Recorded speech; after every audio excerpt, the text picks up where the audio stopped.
they stopped protecting the family, if they stopped nurturing for a week, if they just stopped, loving us for just a few days, we would die, we would perish.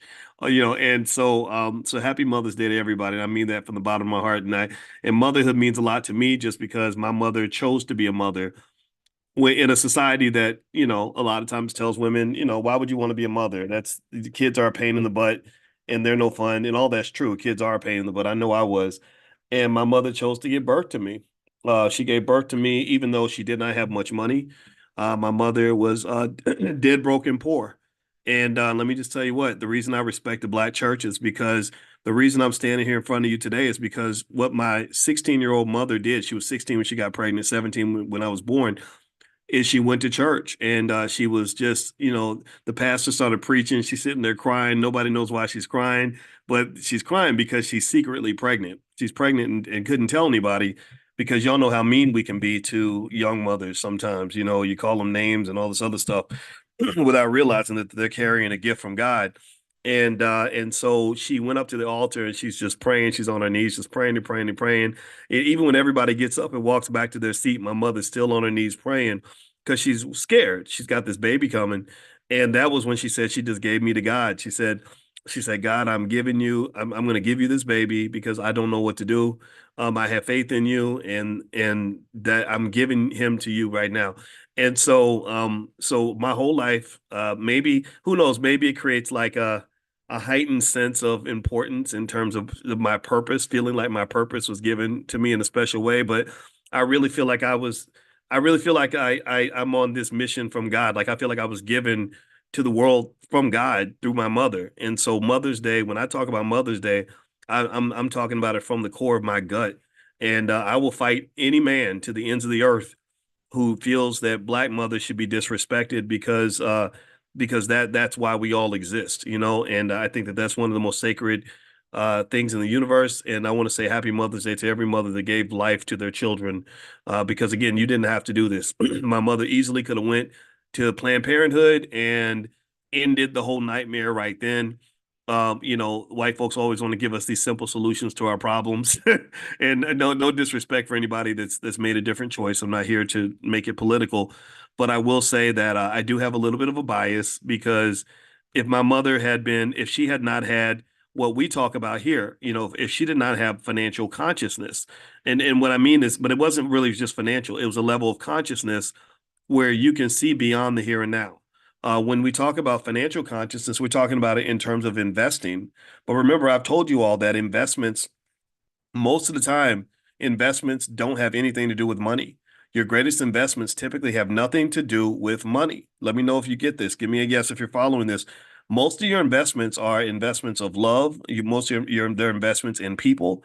They're investments in those little nappy head babies you got, where you think that they're a pain in the butt, but guess what? Guess who's going to be changing your diaper when you're 85 years old, 90 years old? It's those little kids that you're either neglecting or you're pouring into. Do you understand? That's an investment. Do you understand? So what I need you to understand is that my mother's ability to have the consciousness that we discuss every week in this class.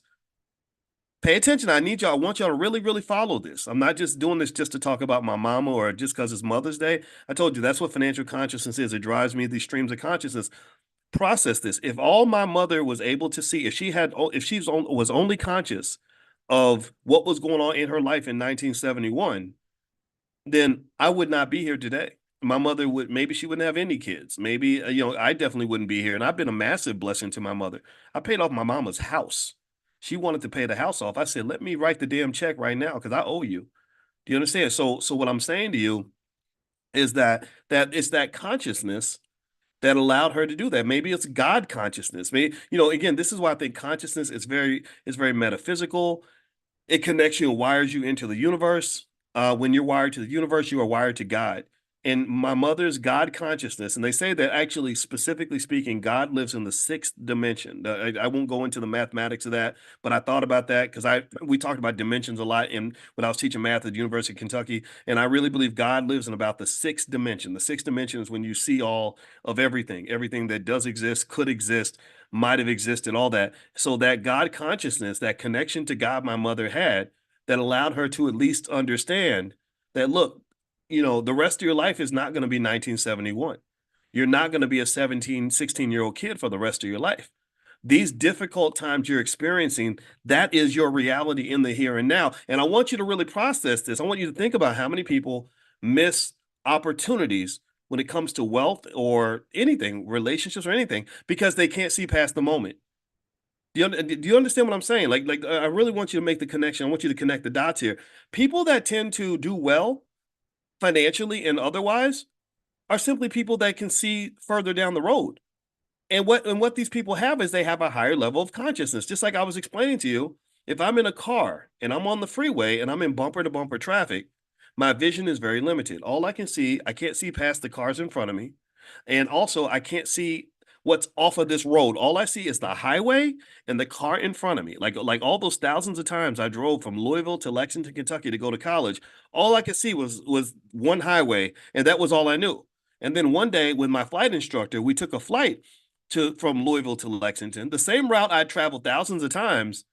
And literally, I saw stuff I had never seen before. 99% of what I saw that morning is stuff I'd never seen before. And it opened my eyes to say, oh my God, there's so much more here that I'd never knew. But I didn't know there was a big canyon in the middle that was this beautiful with the big fog coming out of the canyon. Like it looked like smoke was coming out. It was because it's early in the morning. The most beautiful thing I'd ever, the sun's rising over it. I said, oh my God, this is amazing. So what I'm saying to you is that even when I think about Mother's Day and my mother and her decision to hand me to God and her ability to at least understand that her life wasn't always going to be, what it was at that moment, that's literally financial. That's a version of financial consciousness. She knew that her financial situation wasn't always going to be what it is, and so the idea of getting rid of the life inside your body because you're having temporary financial problems was not necessarily the right move for her. In fact, they even when they talk about people taking their own lives, I remember I heard somebody say this, in some ad. They said that they use the S word. I don't like to use it because I don't want to make anybody sad today. But when someone takes their own life, they said that is a permanent solution to a temporary problem. And a lot of people make permanent solutions to temporary problems, and they pick solutions that don't work. For example, in the 2007, 2008 financial crash, which was literally a gift from God. It was an opportunity to buy stock for $30 that was going to be worth $200 just a couple of years later. A lot of people took a permanent solution to a temporary problem. They saw the crash that was right in front of them, what was happening right now. And what did they do? They sold their stock. Millions of Black people sold their stock. They said, I got to get out of this market because if I stay here, I'm going to keep on losing money. It's going to be bad. The people who had consciousness, financial consciousness, said this too shall pass. They said that this day, what's happening right now, Tuesday, January 8th or whatever, 2007, it's not always going to be 2007. We're going to get past this. It's going to be fine. The market's going to recover. Back during that time when I was trying to go on the radio and talk about economic intelligence to the Black community, which at that time it wasn't very popular. Now everybody's talking about it. I'm very happy about that. At that time, nobody was doing it. I remember saying that there's no time in history where the stock market has crashed and never recovered. There's no time in history where the market has went down and did not come back up. So what are you afraid of? What are you worried about? Why are you allowing your fear to make you so irrational that you are trapped in the moment and you're going to throw away a massive economic opportunity because you're scared right now? So if you want to translate that to a Mother's Day message involving specifically the mother of Boyce Watkins, I applaud my mother. And my mother and I have had this conversation. When I was sitting in the hospital with her in downtown Louisville, when we'd gotten that horrible cancer diagnosis, which she beat the cancer, thank God, right? And we were in our darkest moment, and she'd just gotten out of this surgery, and we didn't know if she was going to make it, and we were just doing a prayer together. And I told my mother, I said, I'm gonna be here with you, just like the day I was born. Me and you, we were in downtown Louisville, and it was me and you and the nurse, the white nurse. Nobody else was there. My father was not there. My relatives were not there. I had nobody there. And you were there for me at that time. I said, I'm gonna be right here with you, no matter what happens. So make those investments and be conscious of the bigger picture. Always remember there's something else coming after this. When something bad happens, this too shall pass. When something good happens, this too shall pass. So when the good times are coming, you prepare for the bad times. When the bad times are happening, you prepare for the good. Do you get what I'm saying? I think this is a great way to connect Mother's Day. And again, my sincere affection and love and appreciation for every mother out here doing their job, because I know that there are people out there that don't make it easy. I want to apologize on behalf of the men that are just mean, that just say mean things, because they've been hurt and they've gone through their experience, and they just don't have good things to say about Black women and Black mothers, and they don't I don't think they have a full understanding of what we've all gone through and how it's affected us. And so I just want to say thank you from the bottom of my heart for doing your job and investing in people like us. If my mother had protected me, do you understand what would have happened to me in that school system if my mother had not stood up for me? When those white ladies wanted to put me on medication, put me in special ed, all kinds, hold me back, kick me out, all these other things. It was my mother who was that first line of defense. My father was very important too. Don't get me wrong. We're going to hit that on Father's Day for sure. For sure. My father's a hero to me because he didn't have to take care of me. I wasn't his biological son. But my mother, shoot, my mother was in there fighting with them teachers, So for all those mothers that are doing it, I want to encourage you, because here's the thing: it wasn't easy. It was really hard. My mother, I did not make it easy for her. I was a rough child to keep up with. I can't be controlled by white folks. I've never been able to be controlled by anybody. So my mama couldn't control me either. So some of y'all got those little warriors in your house, those very strong young men that are strong headed, know what they want out of life, and that's a wild Bronco that has to be managed. But if you love that Bronco, he's going to be loyal to you forever. And if you raise these kids properly, if we invest in them the way we should, you teach them wealth. We follow the Black Wealth Master Plan with these children. Learn to start a business by the age of 12, own stock by the age of 5. Be in a position to buy their first property by the age of 21 because you've done the $5 a day plan for several years for them. Guess what? That wealthy little outrageous kid with the big mouth and all the energy that was very hard for you to manage and control is going to go out here and kick the world in its ass, and he's going to go conquer. He's going to be like this ferocious lion that's going to go out and he's going to go and hunt and kill, and everything he kills and hunts, he's going to bring it back to his mama. He's going to bring it back to the people that he loves, the people that looked out for him when he was a little cub. And that's what I do. I go through the world. I am not a scared man. I was raised by a soldier. You will never punk me. I'm not scared of nothing. And so what I've done my whole life is I've gone out and I've hunted and I have killed, and I bring it all back to my mama and say, "Mama, what do you want? What do you need from me right now?" So invest in people. Your investments in people are far more significant than any investment you'll ever make in money. And I know some people may not get it. Some people think I'm being hoity-toity about it, or I'm talking about stuff that's aloof and disconnected from money. No, this is more important than money, because what you got to understand is that even during slavery, people were a source of wealth. Black people were a massive economic base for white America. We built this country. We were the ones. They you could get a did you know you could get a mortgage on slaves? If you had a bunch of healthy slaves, you could literally take that as collateral and go to the bank and say, "I got all this wealth." And they say, "Well, what is your wealth?" "Well, I own these people. I have these people that will do what I tell them to do." And they say, "Oh, well, you're a very rich man because you got people." Do you understand? So a lot of y'all are rich and you don't even know it. A lot of you are very wealthy and you don't even know it. Now, by the way, Virginia says there's no sound. Can y'all hear me? Give me a yes if you can hear me. Let me know if you can hear me. I want to make sure my audio's coming through okay. Give me a yes if the audio's coming through all right. Okay, so let's get back to that point. Thank you. I'm sorry, Virginia. I don't know what's happening on your end. Maybe you got a reboot or something like that. But literally, a lot of you are millionaires and don't even know it. If you got 4 or 5 kids, and those little minds can be molded to be what you want them to be, that's a source of wealth. But just like any other asset, it has to be managed properly.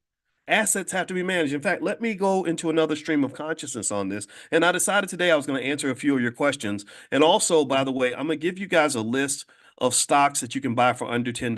I'm going to put this list in the chat. And also, if you don't see it or you don't get it, if you text the word stock to 87948, I'm going to send it out on that list later on today.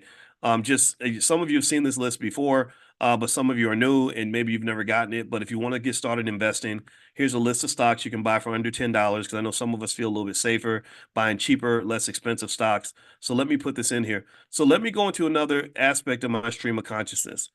All right. So yesterday, my wife and I went to see this play in downtown Chicago at this theater called the Steppenwolf, and it was directed by Felicia Rashad, and it was a play that was written by a guy named Brandon Gordon Jenkins, is that right, babe?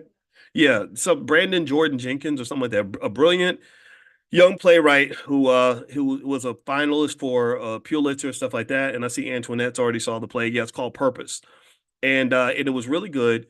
And it didn't take me long to realize that the play was a reflection of on the family of Reverend Jesse Jackson. I picked up on that pretty quickly that it was sort of reflecting on this family and I guess what challenges they had. I mean, there were so many similarities you could easily tell. Like the patriarch was an old school civil rights leader, the who had some babies out of wedlock. The son was bipolar and he'd just gone to prison. His wife was going to go to prison. That happened to Reverend Jesse Jackson's family. His son and his son's wife, Sandy, both went to prison for some political stuff. And anyway, so I was watching this play and it was really, really good, right? It was really great. The acting was superb. The directing was amazing. The writing was extraordinarily good. But for me, it affected me a little bit because I do know the Jackson family and I know the sister Santita really, really well. And I remember Santita telling me stories about how tough it was to be the child of Jesse Jackson, right? She talked about just thinking, literally expecting that her father would get killed, just like her daddy's best friend, Martin Luther King. She just said, I just knew my daddy was going to get killed. And I just assumed that that was supposed to happen to all kids, that their daddies die, when they're young. And so there was a lot of trauma, a lot of tragedy, a lot of hardship that came, I think, with being part of that family. But then again, though, there were a lot of there were some mistakes for sure.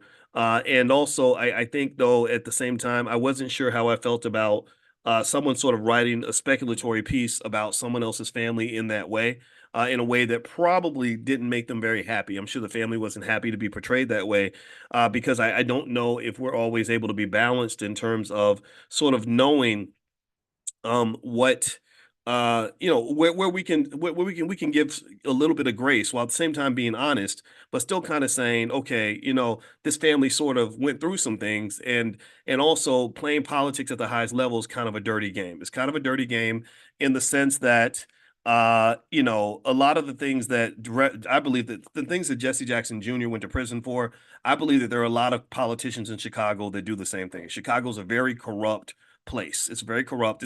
It's so corrupt that it's almost like you have to be corrupt to fit into this corrupt system. Like if you look at the history of Chicago, it's just been horrifically corrupt. I think we've had about three governors in Illinois that have gone to prison. That's how crazy Illinois is. It's ridiculous.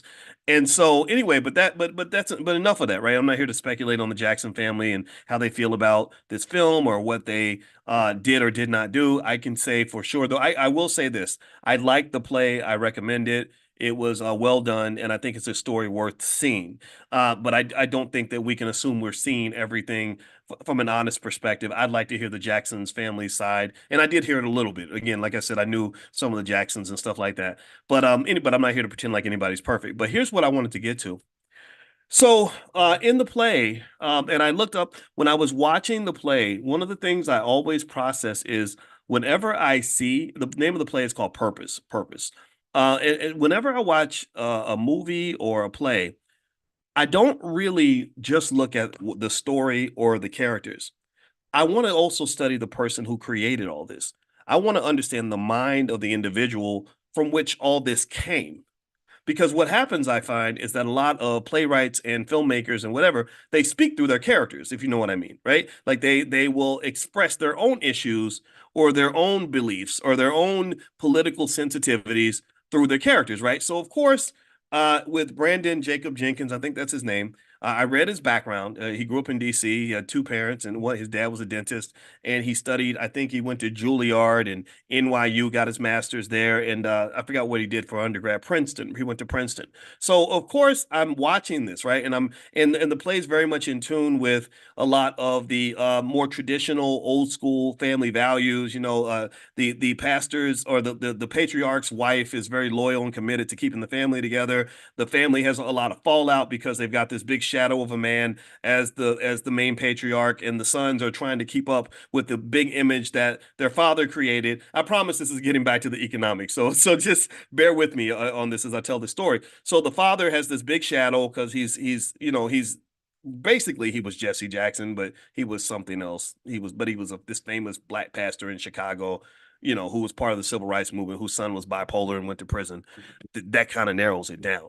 And the sons, as a result of sort of living under their father's shadow, one of the sons was on the spectrum for autism because of all the hoopla around his family. He couldn't take it. The other son was just bipolar, right? So he was spending time trying to earn the approval of his dad and really kind of struggling to be the man that his father was in the eyes of other people, right? Kind of like maybe Bronny James, LeBron James' son. He's not a great basketball player like his daddy was, so he's trying.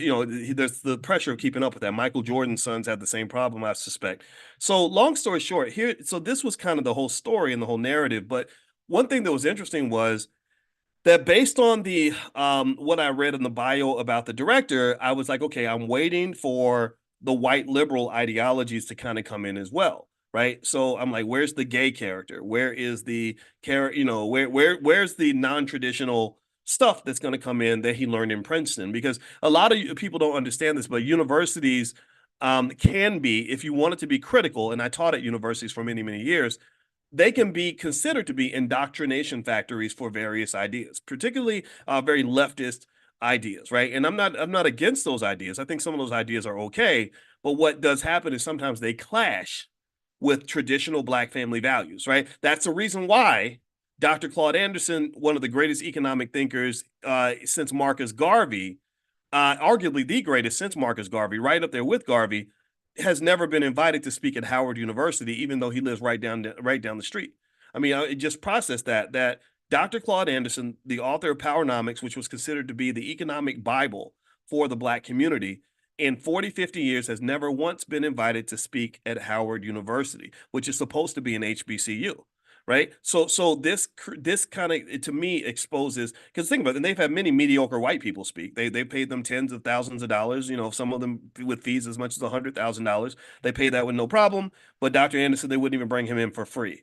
Right. And so what this really says to me, and this is a reminder that sometimes the value system of white liberals is not consistent with traditional black family values. And one problem too is that when you talk about things like integration and the civil rights movement, Dr. King began to realize before he died that we were integrating into a burning house. How many of y'all remember that? Give me a guess if you remember Dr. King speaking about how we're integrating into a burning house, that there's really nothing magical about going through life as a black person saying, I want to imitate white people as much as possible. I want to be as close to white people as I can be. I want to be just like them. I want our community to be like their community, our families to be like their families. Whatever they're doing is right and whatever we're doing is wrong. I think that was the wrong way to approach integration altogether. So here's what I saw in this play that's really interesting, and I'm stretching a little bit. I admit this, but this is what I really believe. So I saw this, and here's what was going on, right? So what happened was you had the playwright who was expressing himself. By the way, he probably, the play really could have been called issues we have with the patriarchy, right? Like basically, why we can't stand these old school black men who had strong families because they don't believe in all the things that we believe in, like the gayness and the trans stuff, and the single mamahood, being sort of all the rage and all this other stuff, or abortion, whatever. They're not in alignment with those ideas. I'm not saying that you shouldn't be. I'm not saying those things are bad. I'm not saying. I want to make it clear. Give me a yes if you understand. I'm not telling you what to believe on any of these. I'm not telling you to be pro-life or pro-choice. I'm not telling you there's anything. There's definitely, I'm definitely not going to speak negative about single mothers, right? Because we know that that's complicated, right? I want to make sure we're clear on this so that you don't think I'm telling you which side to pick. But what I'm saying is that it became pretty apparent to me that there was this sort of idea being shared in the play through the playwright, which I think I would be curious to know what his experience was with his father. I'd be curious to know what his. I looked him up and I said, I bet you. I told my wife, I said, I bet you he does not have a black wife.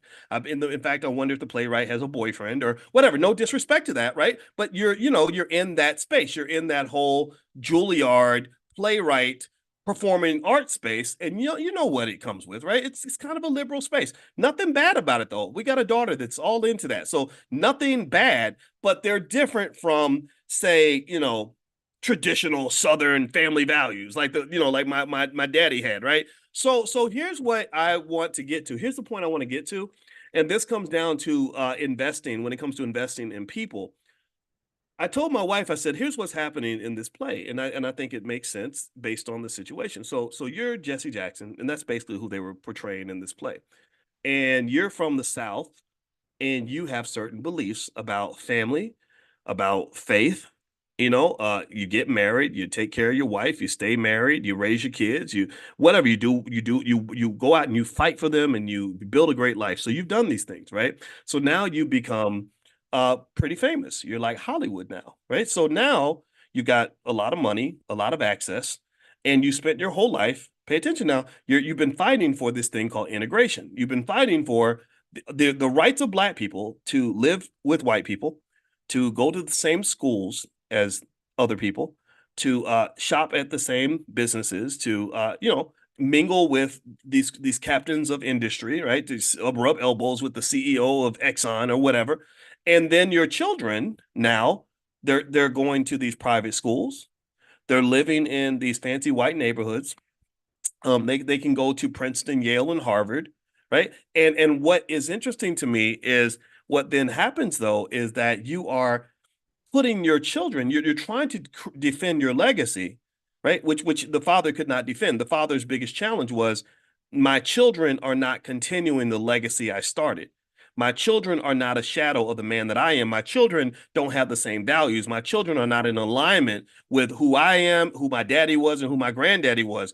I don't know who these guys are. But then if you think about this, though, process this. You spent your whole life fighting for this magical thing called integration. You want to be next to rich white people. Well, rich white people don't have the same values as hardworking traditional families from the South. They don't. They're different. They say things different. They wine and cheese parties, and everybody's sexually open, and there's 85 different genders, and like and the patriarchy's bad, and all these other things. Or yeah, you don't like somebody, you just divorce them, and you should choose to be a single mom. That's easier that way. Just whatever, right? Just these interesting ideas that are just very, very different. And that to me is one of the consequences of deep alignment with white liberalism that some of us fall into as Black people. I told my wife Alicia, I said, my belief is that if this father really wanted to defend his legacy, if him and the mother really wanted their children to be similar to them and have similar values, they should have probably educated those children themselves. They should have probably kept the children close to them, right? You got to understand. See, if you want your kids to be like you can't always just keep dropping them off at the babysitters. Because if your child's spending more time with the babysitter than they are with you, well, they're going to pick up values from the babysitter. They're gonna, if the babysitter likes basketball, your kid's gonna come home saying, I want to play basketball. Right? There's nothing wrong with playing basketball. But if you want them playing football, then you got to take them with you to the football field. You got to keep them close to you. Right. And I think that we've lost some of this in the sense that I think we don't understand cultural contagion well enough to realize that one of the most important investments that we need to make, going back to that investment in people and children and all that, one of the biggest investments we make with children is you got to spend time with them. If you want your kid to learn how to run the family business, you got to involve them. You got to give them opportunities to be a part of the family business. You got to talk to them about stuff. I told my wife, I said, if I had kids again right now, you know what I would do? I don't think I would do my best to never send my child to school ever with anyone. You know what I would do? I would hire a couple good tutors to travel with me and my boy, and we go do what we gonna do. I'm gonna do the Dr. Boyce Watkins thing. He's gonna be right there, right next to me every day because he's getting on the job training on what it means to continue this legacy, and he's gonna love it. He's gonna be like The Rock. You know, The Rock, Dwayne Johnson, he went into WWE, and there's video of The Rock when he's 13 at his daddy's WWE events. His daddy was a WWE wrestler too. I don't know what he called himself. Maybe he called himself the Pebble or something. I have no idea. But anyway, but The Rock's father was this big, bulky wrestler, and you can see his 13-year-old son at the wrestling matches with his dad, like looking up in this admiration, like, I want to be like him. You understand? So I really thought about this, and I said, Rocky Johnson, thank you. So he was so the Rocky and then the Rock. Okay, that makes more sense. He probably wasn't the Pebble. The Pebble sounds kind of wimpy, right? But still, though, I personally think that if you want your children to continue the legacy, you've got to stop worshiping other people. You've got to stop sort of believing, and this is not a criticism to the Jackson family at all, because I told you I know some of them. I liked them. They were always nice to me. I know it's complicated. I get it, but still, they were very sweet to me. So I'm never ever going to say anything negative about those folks. You know, Reverend Jackson, he was always very kind. He gave me one of the best compliments. He literally told me on the phone in 2009. He said, if Dr. King were around, he'd be quoting you every day, Dr. Watkins. He'd be quoting you. And I don't know if he was just being flattering, but that was kind of like, whoa, Jesse Jackson just said that. That's cool, right? But anyway, but with that being said, though, I kind of think that we'd have to sort of, if you really want the children to connect to what you're doing and who you are, and to take what you're doing to the next level, I think you have to work really hard to help them see how important the work is that you're doing. Like I mean, really, like it's like if I really believe that my family business is really important, then why would I be like, oh yeah, I want to send my kid off to, to Princeton and to go work for IBM or whatever. No, working with me is important too. I'm your dad. I'm your mother. Whatever. Like this is important also, because this is our family legacy. Pouring into what we have is just as important as pouring into what they have. I'm gonna support you no matter what. I'm not gonna force you to do anything, but I want you to really see why this matters and where the benefits are. Because do you know, when I was in Baltimore, I remember they were showing me around Baltimore, and they showed me this abandoned strip mall that looked like it was just kind of dilapidated and everything else. There was not a single operating business in this strip mall. And he said, this area used to be full of booming black businesses. And I've heard this story many, many times. 18th Street in Louisville, Kentucky, where I'm from, same thing. 18th Street, I mean, it doesn't even look like a place where you would ever expect to see any significant black business being done. But in the 1940s and 1950s, booming nightclubs, restaurants, everything else, right? And the same thing was true here, right? And he said, and what he said was that there was, he said the problem was that a lot of the kids didn't want to run their parents' businesses, because their parents, what they thought they were working hard for was integration. They thought that they said, I'm working hard in this business so I can send you to college and I can send you to all these places where you can get invited to what I consider to be the tables of power. And I think that that's incorrect. I think, really, to the core of my soul, that the dominant educator of black children should really be black people. And I believe that in 2024, we have the best opportunity in history to take the mantle of educating black children. I really do. I really believe that a parent who simply sits with their child for 3 or 4 hours a day, doesn't even have to be the whole day, 3 or 4 hours a day on the internet, and has them go through lessons and learning things and understanding how the world works, I believe that child will have a better education than a kid who goes to a place like Chicago Public Schools, where 70-80% of the black children are coming out and they can't even read or do math at grade level. I just believe that. And I also believe it's not just important in terms of the quality of the education and skill, but it's really about the value system that gets injected into the child. You see, if my values are wrong, it doesn't matter how smart I am. If my values are corrupted, it doesn't matter how well trained I am. It doesn't matter how skilled I am. It doesn't matter how good I am at anything. If my values are incorrect, then that means that the bigger the weapon you give me, the bigger the gun you give me, the more I'm going to use that gun to kill people I love. I'm going to take that gun, I'm going to point it and shoot it in my mother's face, because you didn't understand that it's not how powerful my gun is, it's where I decide to aim the damn thing. It's not what I have, it's what I do with it. And I want you to process this, right? I saw a great woman at Spelman who gave a speech where she talked about the fact that black faces in high places will never save us.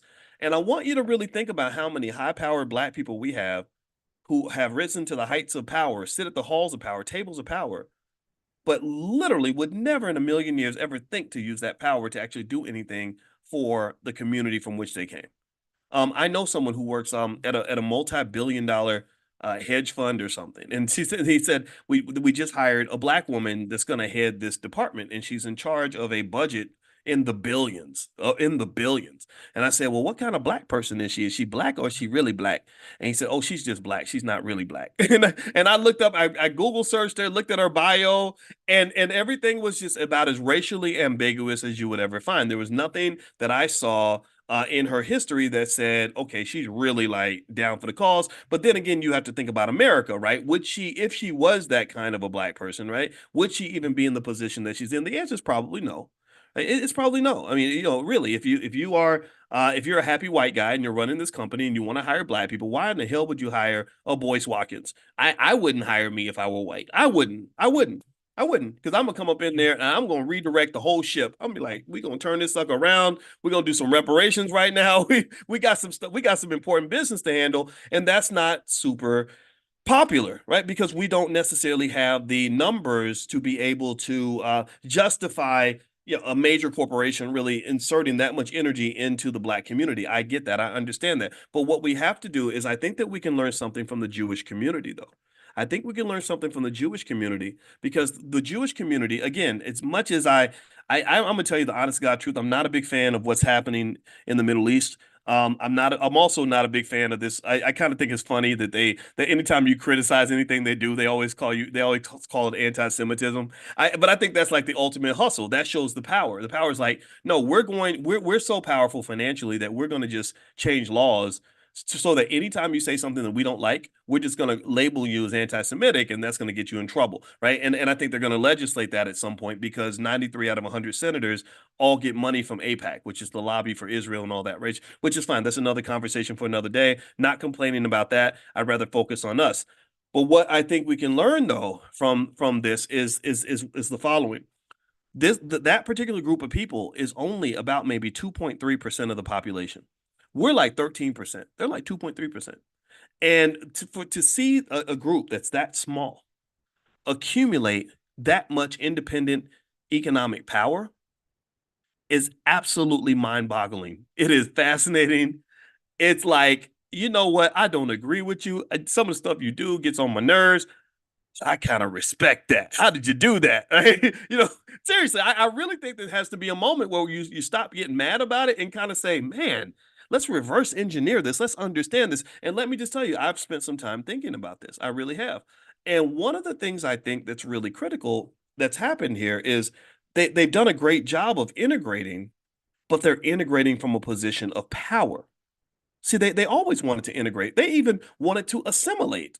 They wanted to assimilate. They're like, we want people to like us and to let us become part of whatever. So they did a lot of what we did. I think the difference was though that they came in with a type of intentionality that maybe we can learn from. Now, again, though, our situation's different, right? We were kind of the hated group. We were hated more than anybody, but there were a lot of people who didn't like Jewish people either. If you go back, you'll see where they have signs that say, no dogs and no Jews, stuff like that, right? So this was a real reality for them too, right? But again, I don't compare. I don't want to get into the oppression Olympics, like who went through the worst or whatever. I think that what we went through dominates anybody and everybody else. I really do. It was longer. It was more dramatic. It was a bigger theft. It killed culture, killed a lot of things, right?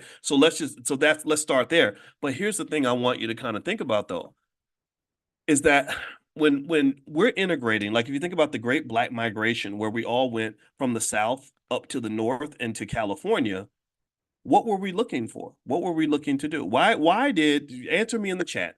It's one word. It starts with the letter J. Why did millions of black people migrate from the South to South Central California or Compton to New York to the North to Detroit, Chicago? Why were they moving north? Jobs. It was all about getting jobs. Jobs, jobs, jobs. And I wonder what would have happened if we integrated from just with a different kind of mindset that says, yeah, I might start with a job, but my ultimate goal is to get a capital base. My ultimate goal is to own something. My ultimate goal is to have wealth and property and assets. Like what if I had a time machine and I went back to 100 years ago to 1924 and I was speaking on the radio every single day. I'm a time traveler. This guy Boyce Watkins that came out of nowhere, but I really traveled from the year 2024, and every single day I speak to them the same way I speak to you. And this time, instead of my contemporaries being who they are, they're W.E.B. Du Bois and Marcus Garvey and a lot of other people. And I'm just sort of doing this every single day. And let's say that there were a million people who understood the things that I'm talking to you guys about right now, which is the importance of having a capital base and how a capital base, if you have those assets to manage, that gives you freedom, that gives you mobility, that gives you the ability to get things done. And then also we worked on relationships so we could do things in a collaborative fashion and truly practice powernomics because we have the ability to work as a group. And then also at that time, we had more stable families. People got married, they stayed married. The children were more influenced by the parents. You also remember you didn't have integration at that time. So black people had to work with other black people. Black people had to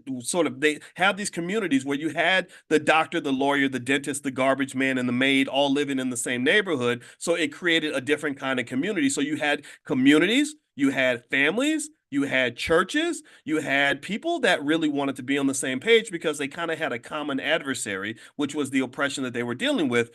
I really think that when the 1960s came along and somebody said, we're going to desegregate, there could have been a greater conversation about the fact that desegregation is different from integration. That desegregation means that we don't have to be separate. We can mix if we want to, but we don't have to do that. We still want to have a little something of our own. We still want to own some assets that belong to us. We want to do what the Italians did when they went and they created Bank of America and turned that into a massive Italian power play. Y'all don't even know that the Bank of America was connected to the Bank of Italy. That ultimately it was an Italian family that came together and sort of made things happen. And then if you just looked all throughout the country and just what different mafia families did, Donald Trump, that's one of his histories of corruption is he did a lot of business with the mob because to be realistic in the 1970s to do $400 million construction projects you had to talk to the mafia. They controlled the labor unions and the construction workers and all this other stuff. If you didn't talk to them, then they would shut your whole operation down. So effectively, you've had these families and these groups, a lot of immigrant groups that have been able to integrate, but still separate just enough to make sure that they had some sort of a capital base, some sort of a base of operational power that solely belonged to them. I feel that with us, we kind of went deep into the whole like integrate with jobs sort of thing. And that really diluted a lot of our power because in America, if you integrate as an employee, you're not going to have a lot of power in this country. And that's really if you're white, black, Asian, or anything. America is not a country where employees have a lot of the power. America is not a country where consumers have a lot of the power. America is not a country where renters have a lot of the power. The power belongs to the people that own capital, right? So effectively, what I thought about with this play purpose was I said, if number one, if the patriarch really wanted his children to follow his legacy, I think that maybe a deeper investment in the children, keeping them close to you and next to you, would have done a little bit more to make sure that they understand why the work that you're doing is very important. We tend to think things are important if we're exposed to them. Like for example, my father was a cop.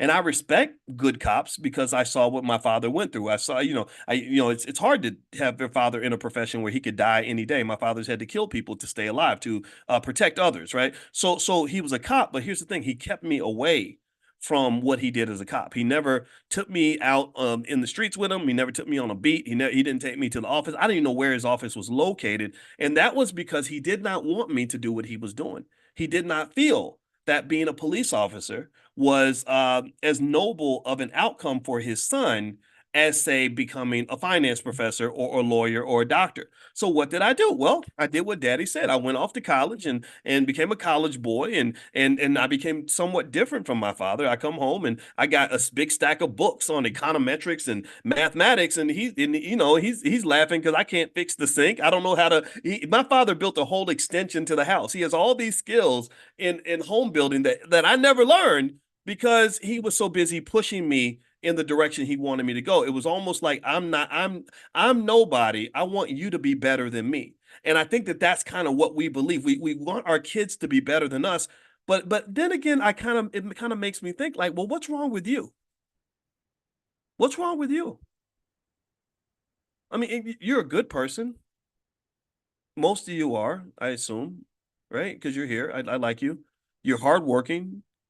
You're focused. You're a learner. You're clearly a learner because you're sitting and you're coming to see me every morning, and you don't have to do this. You could be doing anything. It's a Sunday morning. What's wrong with you? And who really taught you that those white people in fancy offices are better than you? What? Because they got more money than you? Who cares? Is that your only metric? If having more money automatically makes a person better than you, then you should probably just become a white supremacist. You should probably just sign up for the Klan right now because white people have all the money. They have all the money. You can dress anything up with money. It's like putting lipstick on a pig. You can put lipstick and perfume on the pig, but that does not make that pig into Miss America. Money dresses things up. Money covers things up. Money makes something beautiful that's actually ugly and nasty. It makes something seem healthy that's actually toxic. It makes things look good that are actually evil to the core. And they'd say, oh, well, people are simple-minded. Their consciousness isn't very high. So we're just going to dress it up with money. We're going to take debaucherous, horrific, self-destructive behavior coming out of some ignorant drug addict who maybe worships the devil, and we're just going to put a lot of money around it, and that's going to make people admire that person and say, oh my God, you're so successful, you should come and talk to the kids at our elementary school. And nobody really stops to say, wait a minute, that doesn't know. See, so the point is to say that you can't just assume that because somebody's got more money than you that they're better than you. And I just ask you, like, what's wrong with you? What's wrong with your kids looking at you and saying, I want to be like my dad. I want to be like or I want to be a better version of my dad. I want to be a better version of my mom. Do you understand? Maybe I don't want to be exactly like them, but I want to be a better version. Now, mind you, I'm gonna be honest. I'm kind of glad my father didn't guide me to being a cop because that was a dangerous job. But maybe he could have guided me to something. He could have at least taught me how to fix stuff around the house. I would have loved to hang out with him and learn how to, do the plumbing and put up the walls and everything. I don't know how to do any of that, right? So really, what I would just say to you is that when we bought into the integration myth, where we're shipping our children away, so they can be, so they can go digest values and culture from others that we admire more than ourselves, that often backfires because then when the person comes back and you say, I built this legacy, I've been working my butt off to build this family business, the business that put you through college, I need somebody to help me now. Well, your kid's not going to be interested. They're going to be like, no, I'm going to go work with the white people because they got nicer stuff and that's just more fun for me. And so again, if I could do it over again and I have kids, I would have about 6 kids, and all 6 of those kids will be kicking it with me every single day, every chance I got. Now, because I'm a busy man and I don't want to spend the whole day just teaching kids, I would hire like a couple of tutors and make sure those kids were learning at the highest levels. And then every time I took a trip, I would take them with me and we would educate ourselves through the world. Because remember, everything that's in a book is nothing more than a printing of things that are happening in the world. So the book is a replica of the world. It's a digest. It's like when I make a pill and it comes from a certain type of herb that comes out of a tree, right? The pill is just a reflection of what's already in nature. Do you understand? So the book, what you read in a textbook in school, is just sort of an artificial, almost virtual reality version of what you see in the world. So why not educate your children by taking them around the country with you as you are building your business or doing whatever it is that you're doing, or taking them with you every day to the shop, or taking them with you every day when you're doing negotiating contracts and all this other stuff. And then what you'll find is not just that they're going to learn a hell of a lot more, but you're going to be a whole lot more closer, and they're going to align with your values. So when I saw that show Purpose, or that really great play Purpose, I said, um, don't get me wrong. I don't think anybody's perfect, and I'm not going to say that they were off point in terms of the challenge of living under the shadow of a great black man like Jesse Jackson. But I said, I really think if I was him and I wanted my sons to really carry on my legacy, I would understand the importance of training them on just what is required to be a Jesse Jackson. You can't just tell them, you got to show them. You got to put them through the fire. They got to go through, you have to simulate enough pressure that it will match the amount of pressure that you had to go through to become the great man that you are. A lot of y'all are great. A lot of you, seriously, raise your hand, brag about yourself as you. A lot of y'all have overcome a lot. A lot of you started from the bottom. Now you're here. You started from with poverty and trauma and chaos around you, and you've built a better life for yourself. You should be very proud of that. I think that's amazing. And I want you to reflect on, again, consciousness exercise. I want you to reflect on just how hard that was. Right? How many times you had to damn near hit rock bottom, go through the pits of hell, go through extraordinary pain in order to get to where you are. And the problem with your kids is your kids are not going to go through any of that pain. So they're not getting the high level training that you're getting. You got put through God's training camp, and somehow somebody told you that that was bad. And I don't think it's bad. I look at my life and I look at all the horrible things that happened, and I'm not saying I want everybody to go through that, but shit, I'm glad I did. I'm glad I did, because I learned that if you have the right attitude and you fight through whatever you're dealing with, it's only going to make you stronger. It's only going to make you better. So even your pain is a blessing.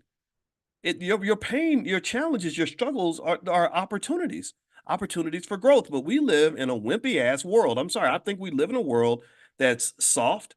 We live in a world where they all the kids play, all the kids compete, and everybody gets a trophy like they all won first place. They don't all shouldn't get first place. Maybe you get a participation sticker or something, right? For getting eighth place, that's fine. We love you too. But the kid that put in the extra work, I think, should get an extra reward. So really, I just personally think that some of what we're seeing, everything that's progressive isn't always good. And I would encourage you to, as you invest in yourself and invest in your family and invest in the people around you, pick your own standards and be comfortable with that. Be honest with that. But also remember that a lot of these things that they do address, like the things they address in the movie Purpose, are things that you might address in therapy that involve healing. Like, for example, the patriarch was very dismissive of what his sons were going through. He didn't believe it. He didn't care. He wasn't empathetic. Well, those are skills that I do think that someone from that old school, traditional, heavily traumatized background can learn that will make his family better. So I think you could be a great leader, but still be a good person at the same time. But I think it requires a commitment to all these things, the commitment to really even knowing what a great leader is. A lot of people don't even know what a great leader is. They think that for men, being a great leader means being the alpha male, like I'm going to just dominate and dismiss everybody and crush everybody and oppress everybody. That's not how you lead a group. That's not how you run a family. That's not how you get true loyalty from the people that are supposed to follow you. It's supposed to be a give and a take. It's supposed to be an ecosystem, just like economics. I talk to you all the time about recursive economics and how economics is an ecosystem. I give to you, you give to me. I pour into you, you pour into me, right? And not understanding that and thinking it's all about me and I get to be the family narcissist and everyone else must just circle around me and bow.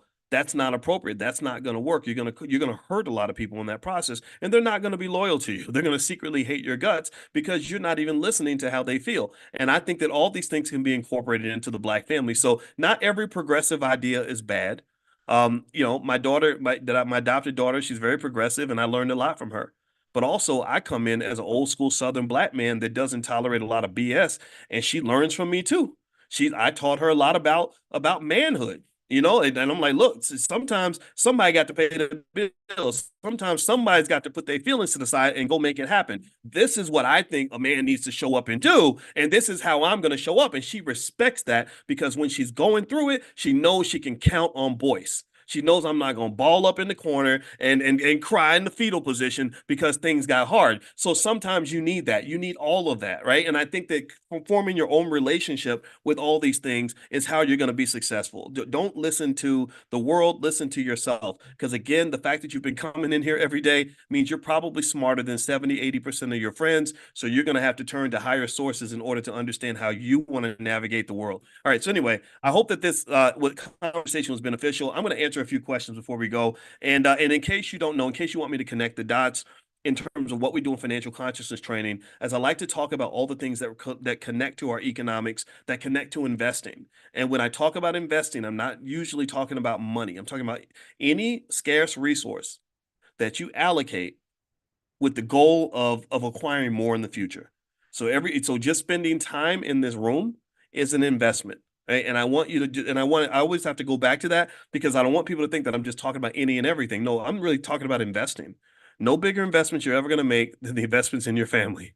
That's going to be bigger than any financial investment you make. And it's important for you to know, especially if you don't have a lot of money. If you don't have a lot of money, you're still an investor. You're still wealthy. You still got power. You still got stuff around you.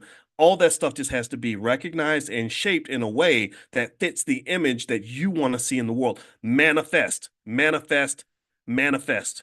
That's my belief. That's my message for today. All right. So what I'm going to do is answer a few of your questions. If you have any questions about anything economically related, and also here's that list again of the stocks you can buy for under $10. So we can so for some people that really want like the direct financial stuff, here's something that can help you. And also I'm going to text this out a little bit later on today. So if you don't see the link, just text the word stock to 87948. I'm going to send this out a little bit later on.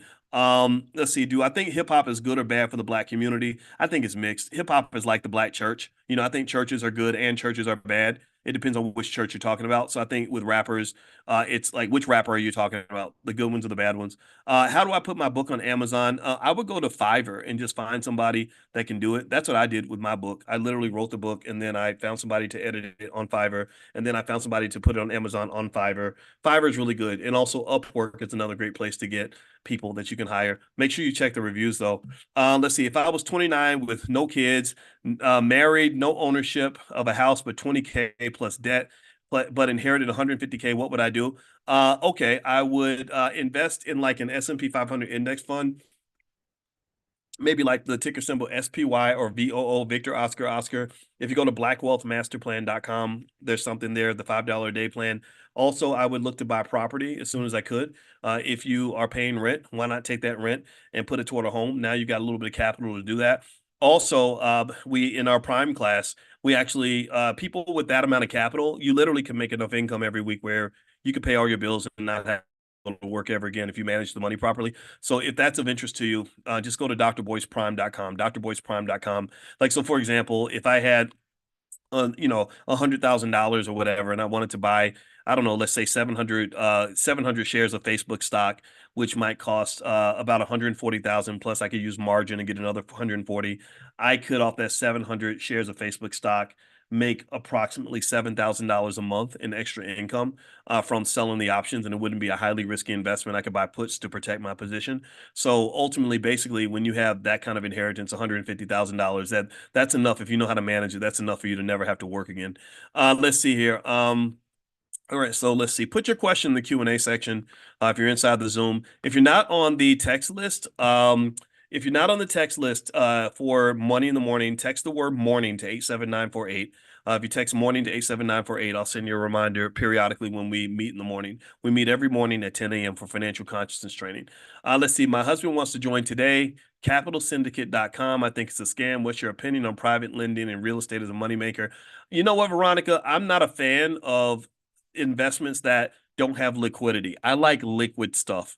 You know, I know people will say, oh, invest in the startup and you can make all this money.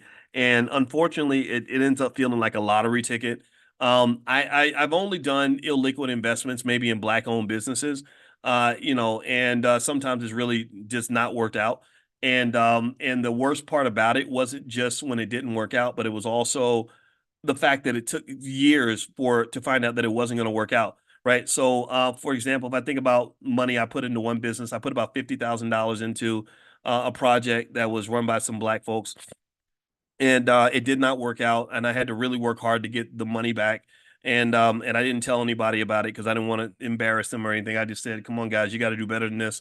And the thing about it that I didn't like too was that it was not liquid. So I'm not telling you what to do per se, but what I will say is, if you've got say 30,000 and you go to the stock market, you can sell that asset the next day if you want to and get all your money back, right? But if you put that in some website and it's like, and definitely I wouldn't put more than like say 3 or 4% of my portfolio in any of these investments, but you put it into a website for some 5 year project, you're going to wait a long time and you may not even get a higher ROI than you would have gotten otherwise.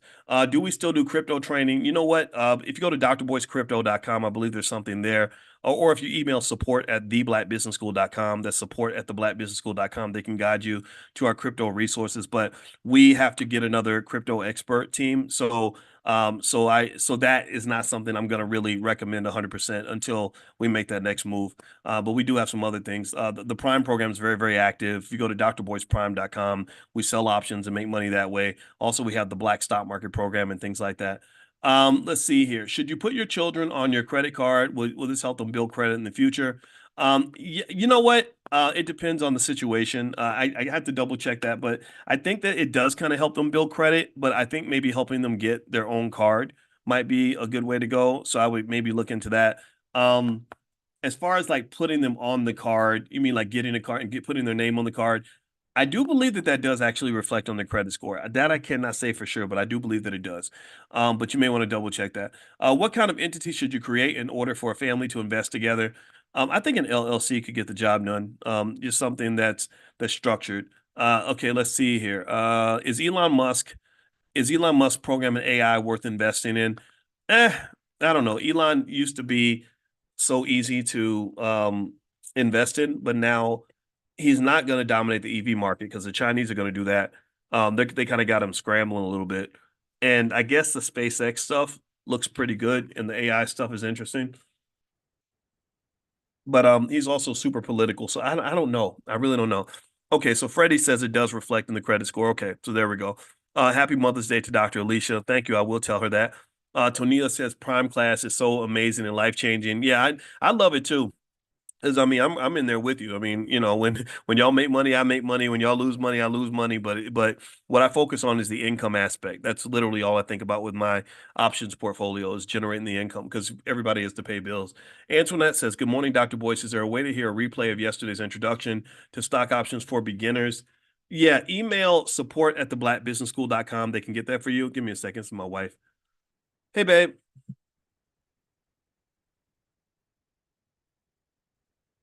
Okay. Are they are they gonna call me or what? Okay. Well, tell them to call me and they can put me on the phone and I can verify that because I'm in. By the way, my class is listening to this family drama. So so so who do I need to talk to?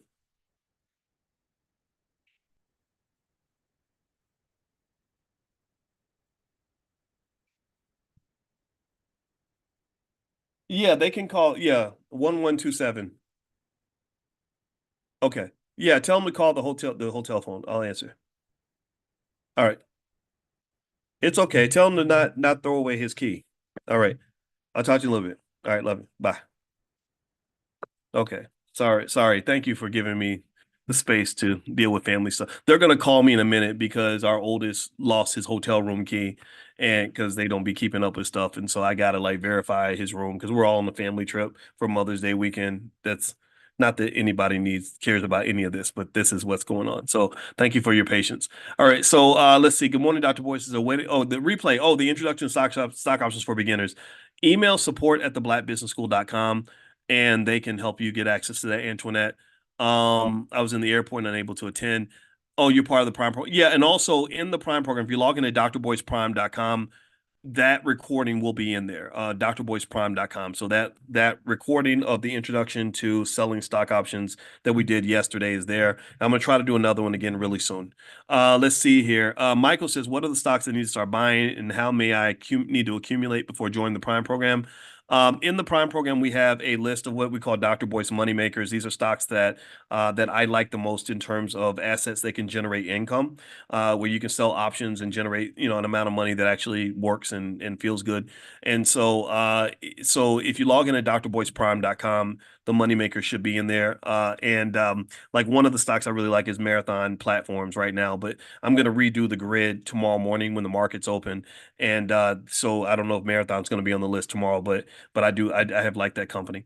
Sharon says, "Good morning, Doc. Have you heard of the Charles Schwab Starter Kit? If you're a first-time investor, you can open the account and they'll give you let's see, $101 of five S&P stock splices. Oh, that's great. I like that. Nice. Schwab is a good platform. I like Schwab a lot. Are money market accounts beneficial for kids accounts? Yeah, I think money markets are okay. I think because the interest rates are higher, so they pay more right now. So a lot of people are putting their money in money markets and CDs and T-bills because the rates are higher. I need to get in the Prime program with 5,000 be okay. Yeah, Agnes, you can get started with 5,000, and and then also the use of margin can expand the amount of money that you're able to make. It would probably generate, I'm guessing, like a few $100s per month in extra income. So there is a way to do that. I'd like to think of it just like starting a little business. You start a little business, you put a little money into it, and it does generate income. Like literally, you could do this on Monday, and your business would be making money on Monday. And I think that that's a more secure way to generate the cash flow from a business than what we normally do, which is throw a bunch of money out and hope for the best and have to learn 10,000 things and take classes on how to set up a landing page and websites and sales funnels and sell your product and go to seminars and all this other. I mean, you think about how much energy and money people spend just learning how to even run their business while they're losing money for the first 3 years. This is so much better because think about it, the first 2 or 3 years, you're going to put tens of thousands of dollars into this freaking thing and you may not get anything back. But I could show you where literally right now you could take if you had $20,000 or something. Um, Let me see, like right now, a person could go into I talked about marathon platforms earlier, right? So a person could literally go look at, say, a marathon platform stock, and you could go and you could use margin and turn that 20,000 into say 30,000, and you could buy like let's say 2,000. Let's do 2,000 shares, or well, let's say 1,500 shares of Marathon, right? So because you also have to buy your puts to protect your position. So with 1,500 shares of Marathon, if I sold my options and that expired say June 14th, I would per month be able to make about $2,600 a month by selling those options. Now, again, you have to manage the risk though, because it's a volatile stock. And like right now, it just had a bad week, but last week it had a great week. The week before it might have had a bad week. So these stocks go crazy and throw temper tantrums, but it's literally the easiest way to make money ever, right? So it's like starting a little business with, with your money, and the business instantly starts generating cash. It requires no work from you whatsoever. It also is liquid. It's a liquid business. If you go out and you start a business right now as an entrepreneur, you're not going to be able to get your money back. If you decide 6 months in, I want to sell my business, who's going to buy it? Who's going to give you all the money that you put into that business? Nobody, right? Because there's no market for it, right? But for stocks, it's a massive market with thousands of participants ready to buy your business back from you at any moment. And so not only do I like this better than starting a business, I actually like it much better than real estate because think about it. The example I just gave you with Marathon, I was able to take about a $20,000 investment, maybe slightly more, whatever, and literally buy a property that can generate me almost about approximately $2,500 a month in income. What kind of house would I have to buy in real estate to generate 2,500 a month? I'd have to buy maybe a $400,000 property to do that, right? And then also it comes with a lot of work, a lot of expenses, and a lot of headaches, and a lot of administrative bureaucracy stuff. It's also not very liquid. Real estate takes a long time to sell. I don't hate real estate, don't get me wrong, but my wife and I are divesting away from real estate and moving toward stock options because it's just an easier, better way to generate cash flow. And we're at a point where we don't want a whole lot of headaches. We don't want a whole lot of extra work. We like chilling. We want to we want to get we want to move out of the house. We want to get these kids out the house, get us a nice place where it's just me and her, and live our lives. We're not trying to just work all day long unless it's something that we really enjoy. Okay, so let's see. A couple more questions. What do you think about Fiverr stock? I didn't even know Fiverr was publicly traded. Fiverr's publicly traded? Really? Let me see. Fiverr International. Look at that. I did not know Fiverr was publicly traded. Um, I mean, the stock hasn't done very well. It's kind of gone down. Last year, it's gone down 23%. That's not good. Um, so if you believe that the dip is good, worth buying into, you could. I know the third quarter of last year they lost a lot of money. Sorry, the third quarter of 2022. I don't know why they had such a big loss. And they've been losing money pretty consistently. So you got to be really careful about companies that are losing money because if the banks ever freeze up and stop loaning them money, then they're going to be in big trouble. But, I don't know. I mean, if you believe that the company is one that is going to eventually find its way to profitability, then it could be worth buying. But remember, you don't want to put too much energy into one company. You want to just, if you like it, add it to your portfolio and move on. Would I add it? I mean, it doesn't stand out to me in any special way, but if I bought it, I wouldn't feel like I was stupid, especially given that the stock's taken a little bit of a dip recently. It looks like the last 3 months has dropped by 20% in the last week. So, or the last week has actually gone up a lot, 11%. Okay. So, yeah, I don't know. I don't know. Yeah, I'm not really excited about it, but I don't hate it. Let's see. What are the benefits of money market accounts for kids? Just getting them in the habit of seeing compound interest, getting them in the habit of saving, putting money aside for their future. I think that's really important. My grandmother used to buy me savings bonds back when interest rates were much higher, and that's just a great habit to get kids into, so they can understand compound interest when they're young. Just remember that teaching economics to kids does not have to be complicated. It doesn't have to be a full class. It doesn't have to be crazy long lectures. It could literally just be simple stuff like, here, I bought you this savings bond or this CD, and it's only worth, $100 now, but it'll be worth $200 in 5 years or whatever, or 8 years. I'm going to sign up for Dr. Boyce Prime because you took time to answer my question and you didn't have to do that. So thank you. Looking forward to a good effort daily. Okay, well, good. And by the way, if I don't answer everybody's question, please don't take offense to it. It's not me trying to be rude. It's just that there's a lot of questions. Sometimes I can't answer them all. But the Prime program is really good. I wouldn't mention if it wasn't great. And also, there are students that are in the chat right now that are in the program. So ask them and to give you an honest assessment of their experience, so that you'll know where the value is. And it's really literally the stuff that I do. It's the way I make money for my wife and my kids. Okay. So feel free to go to drboyceprime.com if you'd like to join us for our next class.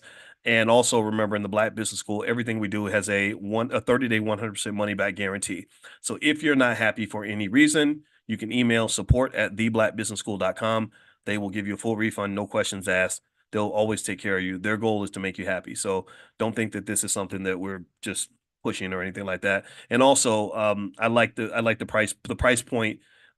We were told that the price point could be much higher because people are out here charging $10,000, $20,000 for similar programs, and I don't believe in that. I think that that's I don't like that because and they're less qualified. They like when you have a PhD in finance, you kind of see who knows what they're talking about and who doesn't. And there's a lot of people who are financial influencers and they don't know finance. They've never studied it. Like, but they're good at running their YouTube channel, and so people somehow believe that. But no, I really studied this stuff. All right, so let's see here. Audra, okay, I see your question about options and rolling calls and stuff like that. That's a better question for Prime. If you log into drboyceprime.com, there's a link, Audra, where you can leave a question like that. That's a detailed question. I don't want to answer that too much in a broad space where a lot of us don't know the details of that question. So log in at drboyceprime.com. There's a link where you can leave a question, and I'm going to do a Q&A in the next day or so, and I promise you I'll answer that question in extreme detail, and we can talk about that in class. What's your view on fixed index annuities? I think they're fine. They're definitely better than nothing. Um, I don't have a problem with that. Index universal life annuity, stuff like that. I think all that's fine. I think it's better to invest in something that is stable, even if the ROI isn't great. It's better to do that than to do what a lot of people do, which is to not invest at all. So yeah, I think it's fine for sure. Let's see here. All of the classes I have are great. I started myself off with the Millionaires of Tomorrow and went up from there. Good for you, Sharon. I'm proud of you.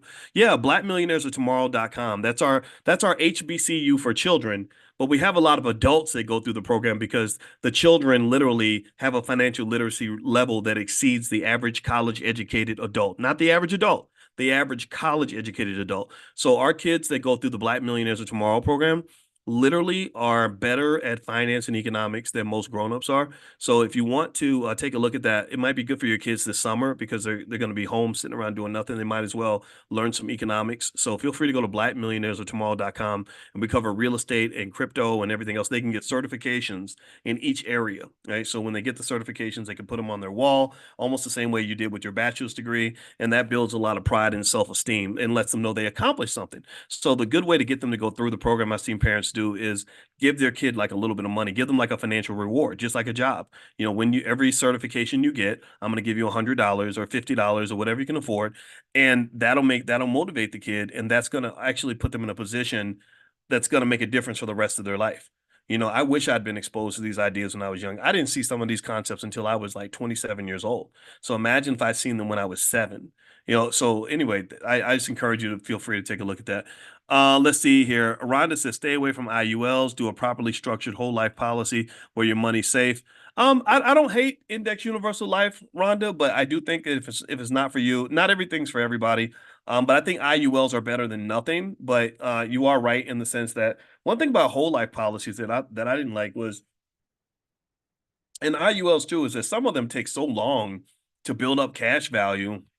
It's like I don't want to hear like I hate, what I hate it is when people that are selling like IULs and whole life policies, when they show me those charts and they'll be like, this is how much money you'll have at 100 when you're 102. I'm like, I don't want to talk about how much money I'm gonna have when I'm 102. That does not interest me right now. Like, I don't even know if I'm gonna even know what money is when I'm 102. So that's weird. They take the charts and they go way, way out. And what they're really kind of doing in the charts, they're showing you the power of compounding. And I respect that. But Lord, don't talk about how much money I'm gonna have when I'm 100. Talk about how much money I'm gonna have in 5 or 10 years. So let's start there, and then let's talk about 20 years, and then 30 years, and that makes more sense. 50 years from now, I don't really know if I want to. I don't know. That doesn't interest me. I don't know. Anyway, and the same thing is true when you're talking about young people. When you're talking to kids about retirement, don't just talk about what they're going to have when they're 65. I think they should also know that as you're pouring money into this retirement account, that builds your capital base. You now have assets that can be collateral that you can borrow against. You can use those assets to quit your job. So when you get tired of your boss and you want to quit and you want to walk out that day, if you have 200 grand in your retirement account, you can use that 200 grand as collateral to get access to capital that will allow you to do things like sell stock options and generate income from that or whatever, right? Like literally a person that owns 1,000 shares of Facebook stock could make more money than a doctor just from selling the options on the stock and doing it very conservatively, very safely, no hustle, no chaos, no penitentiary chances. A person literally in that situation could make more money than most of the people out here doing multifamily property and all this stuff easily, right? So I'm not saying don't do those things. Those things are fine. I'm saying just know that the more you learn, the more options you have, the more ways you know to skin that economic cat. Let's see here. All right, so let me hop in. Let's see. Taquana says, "Do you know who I can contact to have the land company audited? I believe my mom is done paying for her land, and the company wants to send the receipts." You know what, Taquana, email support at theblackbusinessschool.com. I think we have some attorneys attached to the Black Business School. I know that we do, that will probably know other attorneys that can help you with this. So one attorney that we had in the Black Business School, attorney Tanya Nebo, I know either she could do it or she knows people that can do it, but I guess it would depend on what state, and stuff like that. But there's a lot of attorneys that we have associated with the school. So email support at theblackbusinessschool.com. What do you think about Acorn? I love Acorn. I think Acorn's a great place for beginners. Let's see, what apps to allow teenagers to sell options on.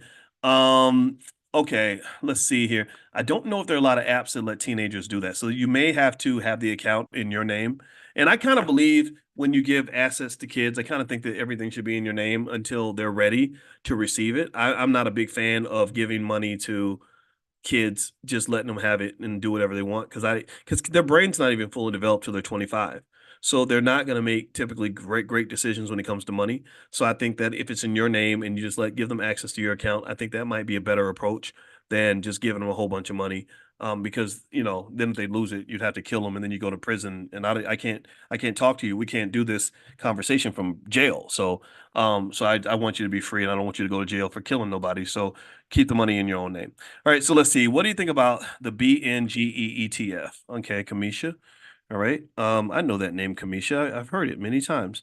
BNGE. All right, BNGE. That's the First Trust S networking, streaming, and gaming ETF. I already don't like it, to be honest with you. Sounds it already sounds like too gimmicky. It hasn't been around that long.